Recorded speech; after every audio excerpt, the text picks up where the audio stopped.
화요일 새벽기도에 오신 여러분들을 주님의 이름으로 환영하고 축복합니다. 오늘도 주님 앞에 나오셨습니다. 이제 기도하면서 이 새벽기도의 자리로 우리가 더욱더 깊숙이 들어가 보도록 하겠습니다. 하나님 아버지 감사합니다. 오늘도 우리를 주님 앞으로 나오게 하여 주시고 우리의 마음을 주님 앞에 내려놓을 수 있도록 하여 주시니 감사합니다. 이른 무더위가 지나가게 하시고 좋은 날씨를 허락해 주셔서 우리에게 여러 가지 활동들을 할 수 있도록 인도해 주시는 은혜도 감사드립니다. 오늘 하루의 삶을 다시 한번 주님 앞에 올려드리고자 우리가 이 자리에 나와왔습니다. 우리의 삶을 돌아보면 우리 삶 속에 종종 많은 흠들이 있는 것을 발견하게 됩니다. 우리 인간의 연약함 때문에, 내 안에 있는 죄성 때문에 내가 때로는 주님 앞에 나오지도 못할 것만 같은 그런 흠을 보일 때가 있습니다. 그렇지만 하나님께서 우리를 이끌어 주시고 우리의 삶 속에 임재하여 주시고 우리를 붙잡아 주시고 다시 일으켜 세워 주시기 때문에 우리가 주님 앞에 나올 수 있음을 고백하며 주님 이 자리에 나와왔습니다. 주님 우리와 함께 늘 동행하여 주시고 오늘 하루의 삶 속에서도 주님의 거룩하심을 우리가 받아 누릴 수 있는 그런 하루를 살아가도록 주님 복 내려 주시옵소서. 오직 주님께만 우리 마음속에 있는 소원들을 아뢰며 주님께서 들어주실 그 응답을 기대하며 나아갈 수 있는 우리 한 사람 한 사람이 되게 하여 주시옵소서. 감사드리며 예수님의 이름으로 기도드립니다. 아멘. 오늘 우리에게 주시는 하나님의 말씀은 구약성경 레위기 21장 16절부터 22장 9절까지의 말씀입니다. 레위기 21장 16절부터 22장 9절까지 말씀을 봉독하도록 하겠습니다. 여호와께서 모세에게 말씀하여 이르시되 아론에게 말하여 이르라. 누구든지 너의 자손 중 대대로 육체에 흠이 있는 자는 그 하나님의 음식을 드리려고 가까이 오지 못할 것이니라. 누구든지 흠이 있는 자는 가까이 하지 못할지니 곧 맹인이나 다리 저는 자나 코가 불완전한 자나 지체가 더한 자나 발 부러진 자나 손 부러진 자나 등 굽은 자나 키 못 자란 자나 눈에 백막이 있는 자나 습진이나 버짐이 있는 자나 고한 상한 자나 제사장 아론의 자손 중에 흠이 있는 자는 나와 여호와께 화제를 드리지 못할지니 그는 흠이 있은즉 나와서 그의 하나님께 음식을 드리지 못하느니라. 그는 그의 하나님의 음식이 지성물이든지 성물이든지 먹을 것이나 휘장 안에 들어가지 못할 것이요 제단에 가까이 하지 못할지니 이는 그가 흠이 있음이니라. 이와 같이 그가 내 성소를 더럽히지 못할 것은 나는 그들을 거룩하게 하는 여호와임이니라. 이와 같이 모세가 아론과 그의 아들들과 온 이스라엘 자손에게 말하였더라. 여호와께서 모세에게 말씀하여 이르시되 아론과 그의 아들들에게 말하여 그들로 이스라엘 자손이 내게 드리는 그 성물에 대하여 스스로 구별하여 내 성호를 욕되게 함이 없게 하라. 나는 여호와이니라.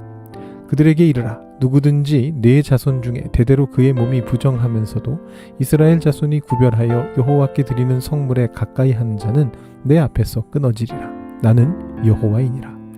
아론의 자손 중 나병 환자나 유출병자는 그가 정결하기 전에는 그 성물을 먹지 말 것이요 시체의 부정에 접촉된 자나 설정한 자나 무릇 사람을 부정하게 하는 벌레에 접촉된 모든 사람과 무슨 부정이든지 사람을 더럽힐 만한 것에게 접촉된 자 곧 이런 것에 접촉된 자는 저녁까지 부정하니 그의 몸을 물로 씻지 아니하면 그 성물을 먹지 못할지며 해 질 때에야 정하리니 그 후에야 그 성물을 먹을 것이니라. 이는 자기의 음식이 됨이니라. 시체나 찢겨 죽은 짐승을 먹음으로 자기를 더럽히지 말라. 나는 여호와이니라. 그들은 내 명령을 지킬 것이니라. 그것을 속되게 하면 그로 말미암아 죄를 짓고 그 가운데에서 죽을까 하노라. 나는 그들을 거룩하게 하는 여호와이니라. 아멘.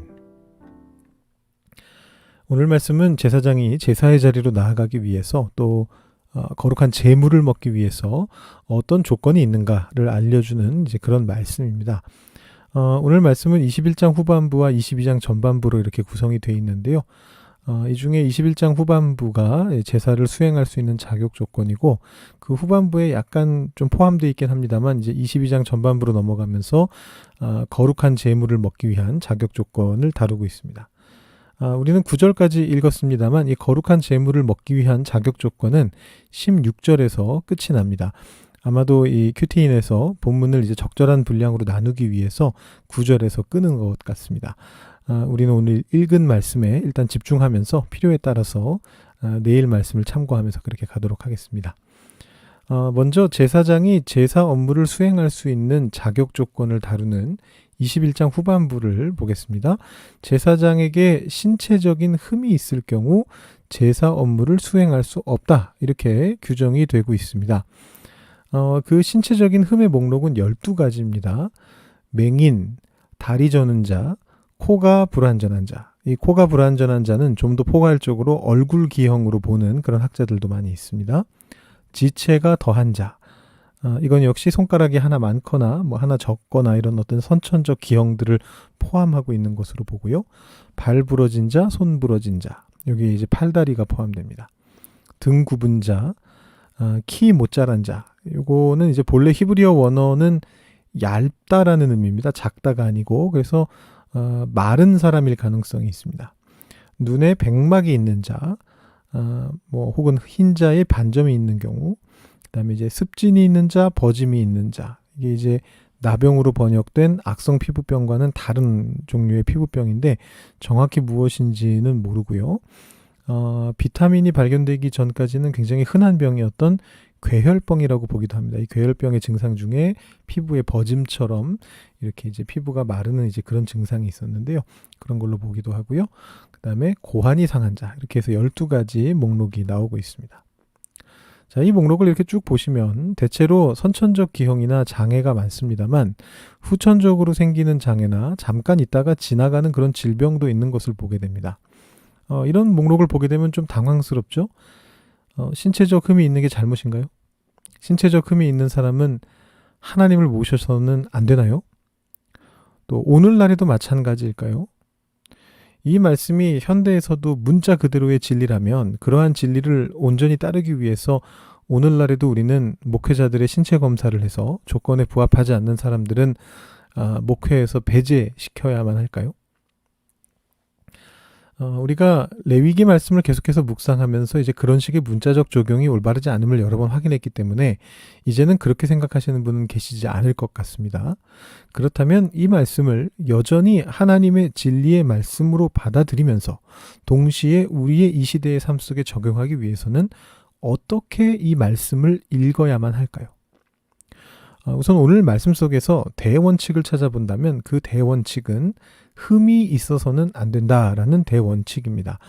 이 흠이라고 하는 것을 육체적인 흠과 도덕적인 흠으로 나눌 수가 있습니다. 물론 오늘 말씀 속에는 여기 보시는 바와 같이 신체적인 흠만 나오고 도덕적인 흠은 나오지 않죠. 근데 거기에는 이제 까닭이 있습니다.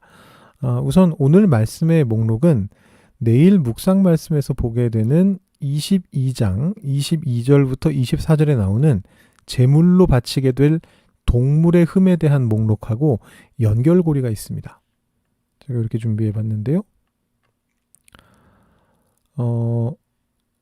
이 두 카테고리가 꽤 유사한 부분이 있고, 일단 개수가 똑같이 12개고요. 그 다음에 똑같이 눈이 먼 것으로부터 출발해서 고환이 상한 것으로 그렇게 이제 끝나게 되고, 또 이 묶여있는 카테고리 안에도 유사한 것들이 많이 있습니다. 그래서 이 많은 학자들은 21장의 제사장의 흠에 대한 규정이 22장에 있는 제물의 흠에 대한 규정과 의도적으로 연결되어 있다, 이렇게 생각을 하는데, 이 동물의 흠이라고 할 때는 도덕적인 흠은 없습니다. 당연한 거죠. 동물이 도덕적이거나 비도덕적일 수는 없겠죠. 그래서 이 21장의 제사장의 흠이 아마도 22장의 제물의 흠과 세트를 맞추려다 보니까 도덕적인 흠은 생략되고 있는 것이다, 이렇게 이제 생각해 볼 수가 있습니다.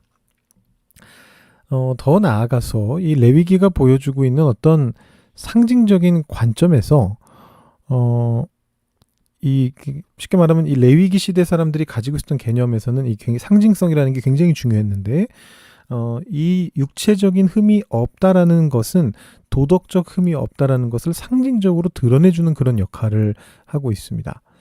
이게 상식적으로 본다면 둘은 관계가 없거든요. 우리의 일반적인 상식, 현대의 상식 이런 걸 통해서 볼 때 육체적인 흠과 도덕적 흠에는 아무런 관계가 없습니다. 육체적으로 흠 있는 사람이 도덕적으로는 흠 없을 수도 있고 반대의 경우도 얼마든지 있을 수 있죠. 근데 이제 이 시대가 가지고 있었던 어떤 그 상징성을 중요시하는 어떤 그런 관념 속에서 볼 때 이 육체적인 흠 없는 모습이 도덕적 흠 없음을 드러내주기 위한 어떤 용도로 기능하고 있다라는 것입니다. 따라서 이제 오늘 말씀에서 제사장이 제사를 드릴 수 없다라고 규정되는 것은 기본적으로 육체적 흠을 따르는 것이긴 한데 실제로는 이 안에 내포된 의미는 육체적 흠과 도덕적 흠이 함께 들어가 있다라는 것이고요. 더 나아가서 현대의 우리는 그런 상징성을 크게 중요시하지 않는 현대의 우리는 이 상징적인 육체의 흠보다는 도덕적 흠을 더 중요하게 받아들여야 된다라는 그런 이제 말씀입니다. 자, 그것을 간접적으로 드러내주는 증거가 한 가지 더 있는데요. 레위기 24장 19절부터 20절 말씀을 보시면 여러분 많이 들어보셨을 아주 유명한 본문이 나옵니다. 사람이 만일 그의 이웃에게 상해를 입혔으면 그가 행한 대로 그에게 행할 것이니 상처에는 상처로, 눈에는 눈으로, 이에는 이로 갚을지라 남에게 상해를 입힌 그대로 그에게 그렇게 할 것이며 이렇게 되어 있습니다.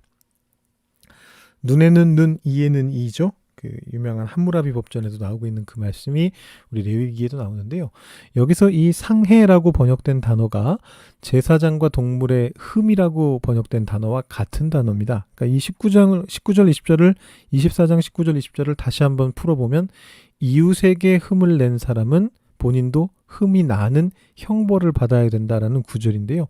이게 이제 의도적으로 레위기 저자가 22장, 21장과 같은 단어를 쓴 거죠. 이 신체적인 흠이라는 것이 결국은 도덕적 흠과 윤리적인 흠과 연결되고 있다는 것을 보여주는 그런 구절이라고 볼 수가 있습니다.